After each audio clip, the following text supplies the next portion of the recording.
I'm Pat Tranel. I'm a professor at the University of Illinois, and I want to talk a little bit about different chemical strategies that can be used to delay resistance evolution.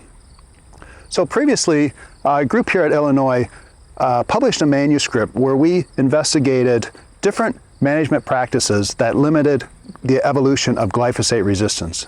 And one of the key take-home messages of that study was that mixing herbicides, in other words, applying 2 or more herbicides in a single application, was found to be more effective than rotating herbicides annually from year to year. However, that study was focused on glyphosate resistance, which in our populations was due to target site resistance. And so the questions come up, what about non-target site resistance? Is herbicide mixing the best strategy for that? I want to highlight this recent paper that was published where they used simulation modeling to address this question of what strategy is better, rotating herbicides or mixing herbicides for the prevention of resistance evolution.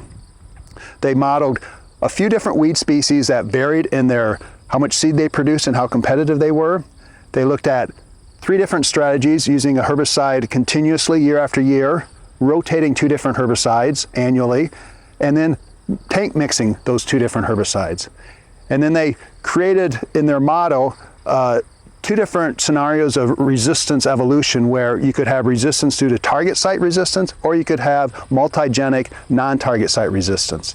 So they fed all this information into the model, and without going into all the details, a primary take-home message was that in almost all cases, mixing herbicides did a better job of slowing down, delaying resistance than did annual rotation of herbicides, and of course both of those were better than using a single herbicide. They also looked at, well, what type of resistance did you get? Were you more likely to get target site resistance or non-target site resistance? And what they found was, obviously, if you're using one herbicide year after year, you very rapidly select target site resistance. If you're rotating herbicides or mixing herbicides, generally you're more likely to get non-target site resistance. So there is that trade-off there in that mixing these herbicides, you're getting non-target site resistance, but overall you're slowing the evolution of resistance. The other interesting finding of this paper was that, as I said, they had different weeds that they were looking at. What they found was if you had a weed like, let's say, ryegrass, which had high seed production, but not crazy high seed production, mixing herbicides in their model indefinitely, if they carried it out for 30 years of their model, prevented resistance evolution.